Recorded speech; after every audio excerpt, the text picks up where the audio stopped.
Parti national panafricain, PNP, conscience, intégrité, développement. Dere, Lozi, Dere, Lozi, Dere, Lozi, Esso Gidiga, au Malais. Esso Gidiga, au Malais. Esso Gidiga, au Malais. Réunion hebdomadaire du samedi 10 avril 2021. Avant toute chose, le Parti national panafricain tient à exiger la libération immédiate et sans condition de tous ses militants et sympathisants détenus arbitrairement, ainsi que la libération de tous les détenus politiques. Thème: Affaire Bolloré ou les manifestations d'un régime illégal, illégitime et dictatorial. Lors de la réunion hebdomadaire du 6 mars 2021, nous avons évoqué l'affaire Bolloré du nom d'un citoyen français, un Breton, assis à des milliers de kilomètres du Togo, notre pays, regardant en direct la violence aveugle, inouïe, barbare, sanglante et meurtrière que l'armée togolaise ou, plus exactement, les forces de la dictature Gnassingbé infligent au peuple togolais debout pour la liberté, la souveraineté et la prospérité pour tous. Pour la réunion de cet après-midi, nous abordons l'affaire Bolloré sous l'angle de ses implications juridiques et politiques. Mais point n'est besoin de rappeler les circonstances scabreuses et grossières du départ de Progossa et l'intronisation du groupe Bolloré au port autonome de Lomé. On sait que tout a été organisé dans une opacité totale qu'on reconnaît à une vraie dictature. Seul le roi souverain en a décidé. Seul le roi souverain en a ainsi décidé. Quoi de plus normal quand on sait que toutes les richesses et toutes les ressources du Togo constituent un héritage légué par Gnassingbé et Adema à ses enfants. D'ailleurs, le père Eyadema a bien pris soin de mettre en garde ses enfants de la manière la plus claire possible. Chers enfants, ne laissez jamais le pouvoir vous échapper. Tenez dur. C'est l'héritage que je vous laisse. Tenons-nous à ce qui est reproché à Vincent Bolloré par sa propre justice, c'est-à-dire la justice française. En effet, au terme d'une enquête confiée en 2013 à des juges d'instruction et de 2 mois de négociations avec le parquet national financier PNF, Vincent Bolloré, Gilles Alix, directeur général du groupe Bolloré, et Jean-Philippe Doran, directeur international de l'agence de communication Havas, filiale de Bolloré, avaient accepté une comparution sur reconnaissance préalable de culpabilité, CRPC, et le paiement d'une amende de 375 000 € soit 245 983 875 francs CFA. La comparution sur reconnaissance préalable de culpabilité est une sorte de plaidé coupable. Elle repose sur un accord entre le parquet et l'auteur de l'infraction qui reconnaît sa culpabilité et paye une amende, c'est-à-dire de l'argent. Donc, au terme d'un accord avec le parquet, Bolloré et co-prévenus reconnaissent leur culpabilité. Ils reconnaissent leur faute et pour cela, ils s'engagent à payer une somme d'argent d'un montant de 245 983 875 francs CFA. Mais la juge du tribunal judiciaire de Paris, Isabelle Prévost-Desprez, a rejeté l'accord entre le parquet national financier et les prévenus. La juge estime que les peines proposées par le procureur et acceptées par les mises en cause sont inadaptées au regard de la gravité des faits. Pour la juge, les faits étant graves, il est nécessaire qu'ils soient jugés par une juridiction correctionnelle. En clair, Vincent Bolloré, Gilles Alix et Jean-Philippe Dorin doivent être jugés par une juridiction correctionnelle. La juge du tribunal judiciaire de Paris estime que les infractions commises dans l'affaire Bolloré sont tellement graves qu'elles ont gravement porté atteinte à l'ordre public économique et à la souveraineté du Togo. J'attire votre attention sur le fait que les agents étrangers corrompus dont parle la juge française, c'est bien fort Gnassingbé et son demi-frère Bolouvi. Ces deux personnages sont donc impliqués dans l'affaire Bolloré. Les faits dans l'affaire Bolloré, tels que présentés par la justice française, sont clairs et indiscutables.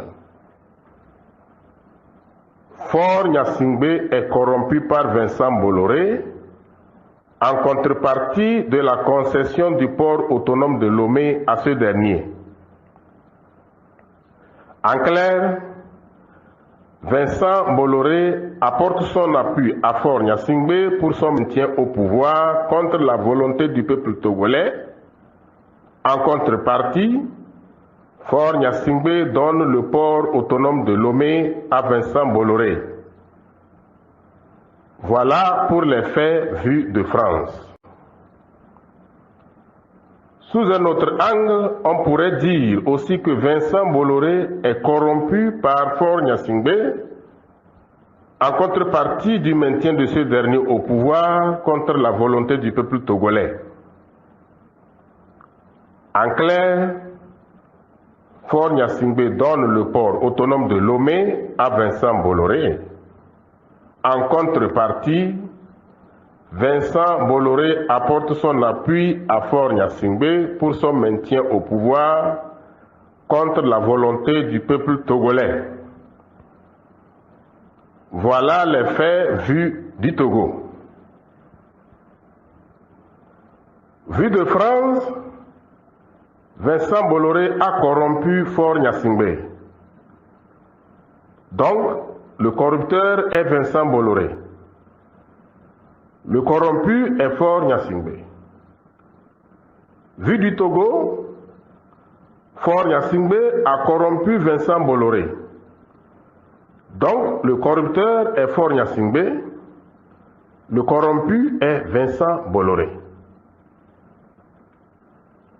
En tout cas, vu de France ou vu du Togo, active ou passive, la corruption est punissable.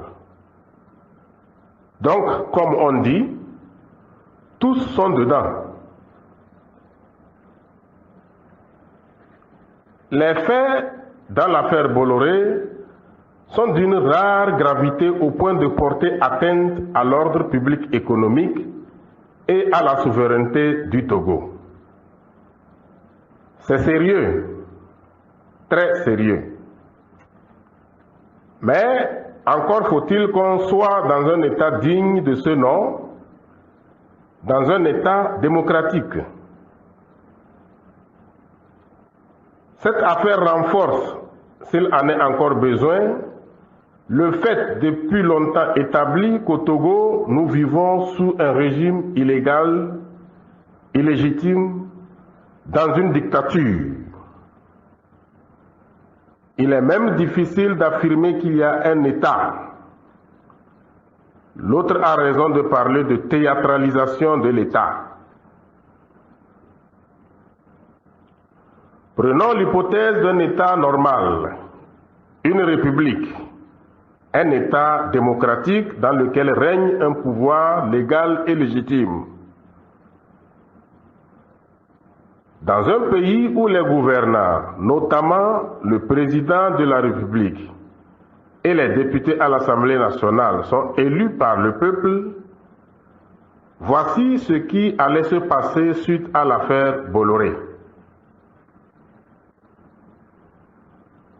Eh bien, dans un tel pays, le président de la République est garant de la souveraineté nationale.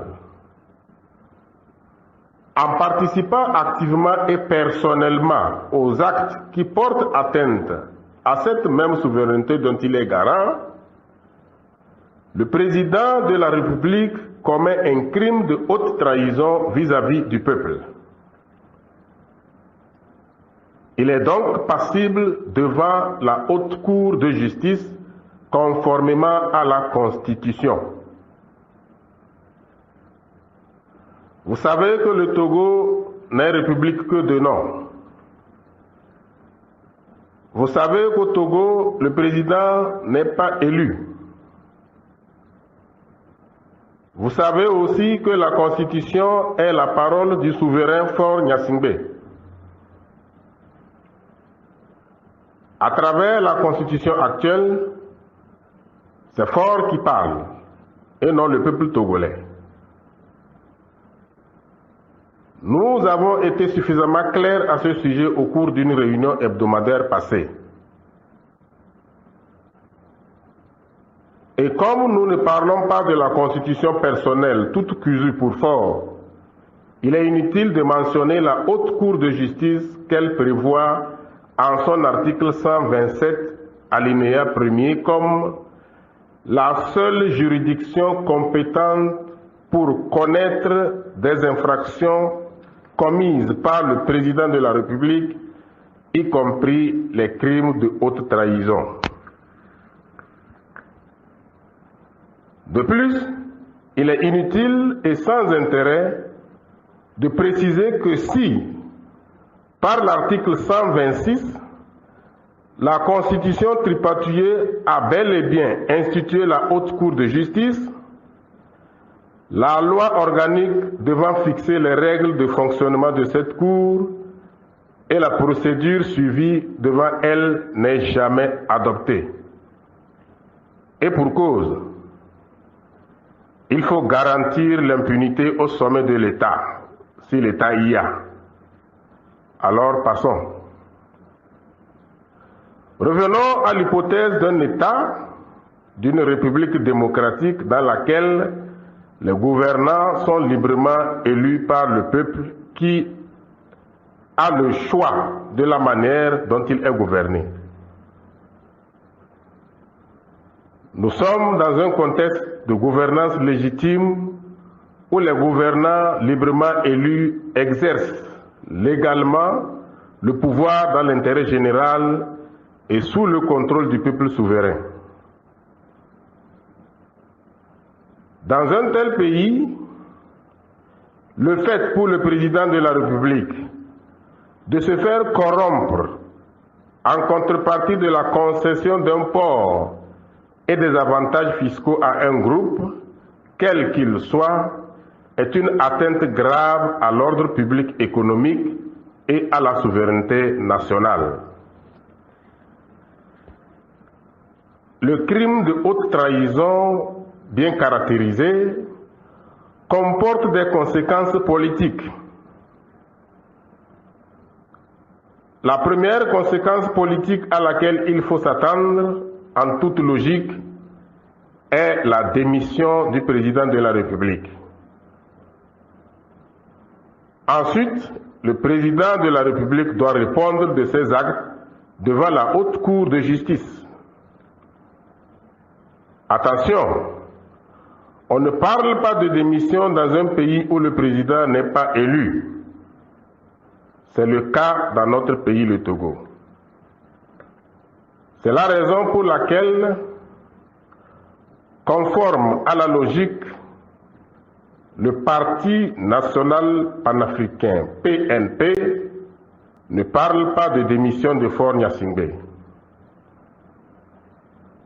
Au Togo, croupissant toujours sous une dictature cinquantenaire, nous nous trouvons aux antipodes de ce schéma à l'opposé de ce tableau.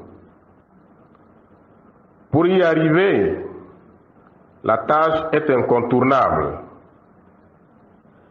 Il s'agit de dégager la dictature sur la terre de nos ancêtres par des manifestations gigantesques, pacifiques, de 5 KCA à Neho, destinées à imposer transition sans fort, réforme, élection.